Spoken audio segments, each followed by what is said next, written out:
So mga bagay na kailangan mong gawin upang matakot ang isang lalaki na mawala ka sa kanya. Yes mga kabamay, ito yung mga bagay na dapat simulan mo nang gawin ngayon o kailangan mong taglayin upang tumaas ang takot ng isang lalaki na mawala ka. Sapagkat kapag malaki ang takot ng isang lalaki na mawala ka, na lumayo ka, na mapunta ka sa iba, ibig sabihin, mas mamahalin ka niya. Ibig sabihin, mas pahahalagahan ka niya. Mga kabamay, mag-focus ka sa mga sasabihin kong mga tips sapagkat baka nawawala na ito sa iyo. O kung hindi mo pa to nararanasan or hindi mo pa to tinataglay, maganda pa rin na malaman mo sapagkat magandang gawin ito upang matakot ng lubusan ng isang lalaki na mawala ka sa kanya, upang mas mahalin ka niya, upang wala siyang sayanging panahon na mahalin ka, upang wala siyang sayanging oras na pahalagahan ka. Kaya mga kamamay, kung gusto nyo yung ganitong klase ng usapan, ganitong klase ng tips and advice tungkol sa inyong buhay pag-ibig, kung baguhan ka pa lang, kung bago ka pa lang nakakapanood ng aking mga video, don't forget to click the subscribe button, i-like yung video, at syempre mag-comment ka na rin. So mga kamamay, kung nagawa mo na yan, maraming salamat at simulan na po natin ang topic ngayong umagang ito. Okay? So medyo nasisilaw ako sa ilaw. Alright? So ano nga ba yung mga bagay na kailangan mong gawin upang matakot ang isang lalaki na mawala ka sa buhay niya? So number 1, huwag mong pabayaan o malaos ang sarili mong ganda. Yes, mga kamamay, lahat ng babae may sarili silang ganda. Okay? Hindi kesyo matangos ang ilong mo. Hindi kesyo kissable lips ang nguso mo. Maganda ka na. May mga babae kasing binabagayan Merong maganda pero pango. Merong maganda dahil matangos ang ilong. Dahil maganda dahil malaki ang mata. Yung iba, maganda rin dahil malapad ang noo. May kanya-kanya yan Okay? Yung sasabihin ng iba, uy, kahit pango ka, bumagay sa iyo yung ilong. Kahit malapad yung noo mo, pero ang ganda mo pa rin overall. So may mga ganon. May sarili kayong ganda mga kamamay at huwag mo sanang hahayaan na mawala, na malipasan at malaos yun. Okay? Kaya kainibig ng isang lalaki. Kung ikaw ay may asawa ngayon, may jowa ngayon, ibig sabihin nun, minsan nyo nang naakit na humaling sa inyo ang isang lalaki. Minsan kasi nawawala lang yon, napapabayaan, lumulubog, nalalaos, napapawi. Kung kaya't ang isang lalaki ay nananawa sa inyo. Kung dati, ang asset ninyo, sabi sa inyo ng lalaki, ng asawa nyo, ng partner nyo ngayon is yung sexy mong balakang. Pero ngayon, bakit nawala na yon? Bakit naging straight na lang ang katawan mo? Dati, korbadang-korbada, ang ganda.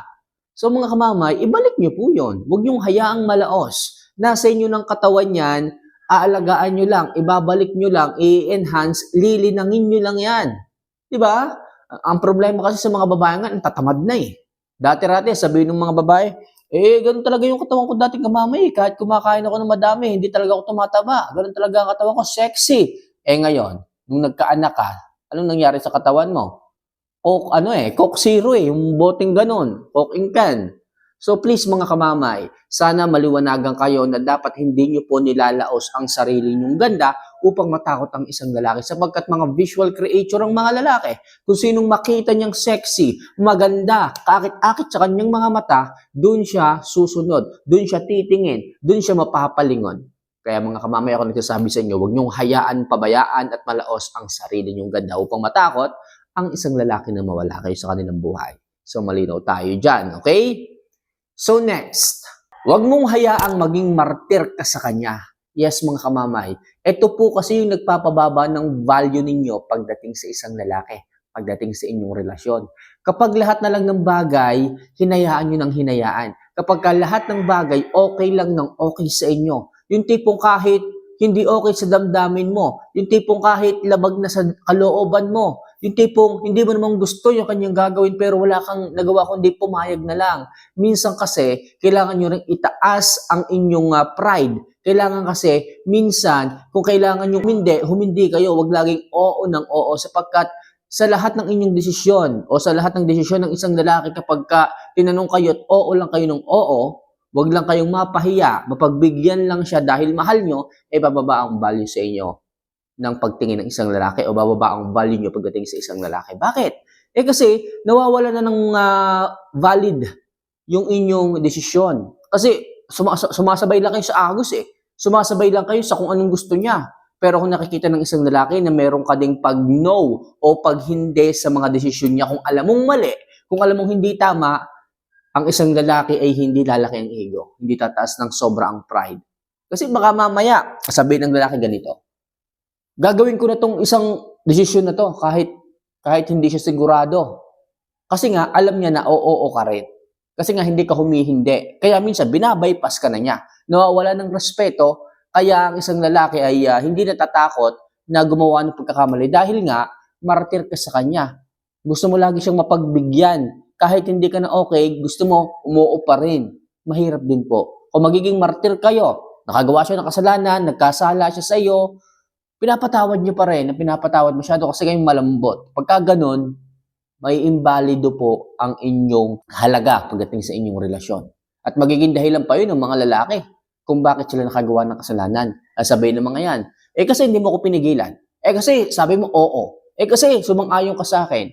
Diba? Masisisi pa rin kayo sa bandang huli.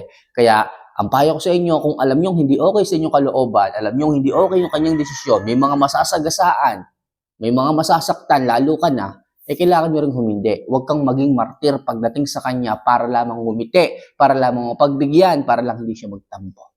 So, matatakot ng isang lalaki kung hindi ka magiging martir sa kanya. Yung tipong kaya mong lumayo, umalis, magpaubaya o magpalaya kung kinakailangan at siya yung nakagawa ng kasalanan. So, doon po ang respeto at ang takot ng isang lalaki na mawala ka sa kanya. Okay? Matuto kayong magsabi ng hindi, learn how to say no sometimes. So, malinaw. So, next, bawasan mo ang palaging pagkahumaling sa mga messages at pagre-reply sa kanya. Isa rin po itong bagay na talagang napapansin ng isang lalaki kung bakit hindi kayo inirerespeto, kung bakit hindi na sila natatakot na mawala kayo. Kapag hindi mo binawasan yung pagkasabik, yung dali-dali mong pag-reply palagi sa mga message niya, hindi pa tapos yung tunog bigla ka agad din, pinipindot mo ka agad ang bilis-bilis ng kamay mo para lang ma-replyan siya. Dahil iniisip mo na baka maghintay. Hayaan mo maghintay. Mga lalaki ang mga yan. Diyan tataas ang value mo. Sa mga oras na kailangan ka niya, hinahanap ka niya, at medyo dinidelay mo. Doon siya nagkakaroon ng demanding sa oras mo at doon na-develop yung halaga mo sa kanya. Compare doon sa ang bilis-bilis mo mag-reply. Iisa pa ang tanong ng lalaki, limagad ang na-reply mo. Kaya minsan tinatamad na kayong i-chat kasi puro bakit-bakit, puro ka rin tanong. Okay, mga sagot ng lalaki ang liliit ng sagot mo tapos ang dami mong tanong sa kanya. Huwag ganon. Kung ano lang yung tinanong, ganon lang din ang isagot. Kung hinihinga ka ng opinion, saka ka lang sumagot. Huwag kang mahumaling maatat sa pagre-reply. Ang maganda mong gawin, medyo i-delay ng pakonti-konti yung oras para sa ganon, makita ng isang lalaki na hindi ka interesado ng ganun sa kanya. Pagka kasi nakita ng isang lalaki na parang inuuna mo yung ibang bagay, doon siya nagbibigay ng effort ng oras sa iyo para kulitin ka, nabigyan mo siya ng oras. At mas maganda kung medyo i-delay mo nga, kasi nga, naghihintay siya, iniisip ka niya. Ano kang ginagawa ng babae na yon? Bakit tagal-tagal mag-reply? Hawak niya yung cellphone niya, gaganto-ganto yun sa kanyang sarili habang naghihintay. Iniisip ka niya. Sabihin, pag iniisip ka niya, tumataas yung halaga mo sa kanya. Okay, pag mataas ang halaga mo sa kanya, ibig sabihin, ayaw kanyang mawala kasi kailangan kanya madalas. Kaya mga kamamay, sinasabi ko, huwag masyadong atat, huwag masyadong sabik sa pagre-reply at pagtawag sa kanya. Okay, malinaw tayo dyan, ano? So next, huwag maging needy o manlimos ng oras sa kanya. Yes, mga kamamay. Ito po ay nakakababa ng value pagdating sa isang lalaki. Pag may time na talagang sobrang needy nyo sa kanya, yung tipong pinipressure nyo na siya sa mga bagay-bagay. Yung tipong mayat-maya ka lang ng ulit, nag-message, tumawag, babe, kailan ba tayo sisimba? Kailan ba tayo gagala? Parang last 6 months na tayo, nung huli tayo nag-SM nagkaroon ng quality time. Bakit ganito? Ang tagal-tagal. Okay, pag masyado kang naging needy sa kanya, lalo kang hindi bibigyan ng oras. O kaya naman, pag nagalit ka, hindi genuine yung oras na ibibigay sa iyo. Hindi masaya. Okay, hindi natural yung ngiti, yung tawa. Kaya hindi rin maganda minsan yung pagiging needy ninyo. Hayaan nyo sila yung magbigay ng oras. Kung halimbawa, nasabi nyo na walang masama doon, ini-remind mo, babe, mga ano, pwede tayong sumimba sa linggo. Tagal natin din nakakasimba. Okay na yun. Huwag mo nang ulitin. The more na inuulit-ulit mo, naiirita ang isang lalaki. Nagkakaroon siya ng pressure. Kita nyo, ang dami na ginagawa ng lalaki, busy sa trabaho, tapos ipe-pressure mo pa, di lalo na nadagdagan. Baka doon ka ilagay sa huling priority at masakit yun para sa inyo. Ang dapat gawin, kung ayaw magbigay ng panahon, humanap ka ng oras sa ibang bagay. Humanap ka ng oras na sumaya sa ibang bagay. For example, pwede kang sumama sa mga kaibigan mo, magpaalam ka, babe. Total, busy ka naman, hindi na muna kita pipilitin, ipipressure, pero sinabihan kita. Okay, kung hindi ka makakarating, sisimba pa rin ako, kasama ko si Bes, yung kaibigan mong babae. Huwag lalaki kasi, okay, maiirita yon. Baka lalo kayong hindi magkasundo. Kailangan doon ka na pumunta sa mga babae mong kaibigan para panatag din ang loob niya. Para sa bandang huli, maisip, ma-realize niya na dapat pala hindi siya masyadong nagpo-focus sa mga material na bagay na ginagawa niya. Dapat hinahati-hati niya ang oras. Sa ganung paraan, mga kamamay, tataas ang value mo sa kanya. Marirealize niya na dapat pala nagbibigay siya ng oras sa inyo. Kaya anong dapat gawin, mga kamamay? Huwag masyadong maging needy, huwag malimos ng oras para sa ganun matakot siya na mawala ka. Pag nakikita ka niya na sumasaya ka sa iba, na dapat siya yung ginagawa, nandun ang takot ng isang lalaki na mawala ka sa kanya.